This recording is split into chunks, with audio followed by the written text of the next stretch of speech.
Here's my concern, and I think a lot of Americans' concern are that the lack of the willingness to compromise.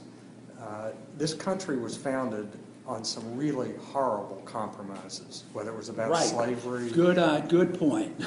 and it wouldn't have existed had they not made some pretty tough compromises. See, you're not willing to I do would that. have never compromised on the slavery issue. I think you make my point, because we did that. We did the compromise, and we became, relative value on rights. We said, well, we'll sacrifice this whole principle. And what did it do? It led to a civil war. So they should have stood firm. And then there would have been no United States. So you're okay with that. And we would have had, a loose-knit group of states that may have come together later on.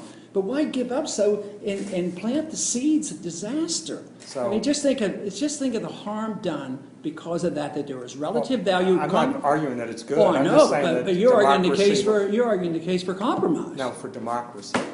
Yeah, democracy is very dangerous, because that's mob rule. If you get 51%, then your rights become relative. 51% come and vote and say, well, we can do anything we want. How do you protect them? So you think democracy is dangerous? Well, yes, it's dangerous because 51% rules. That's how the minority gets cheated. You always have to, in a free society, you have to protect the minority. But why should the 51% said slavery?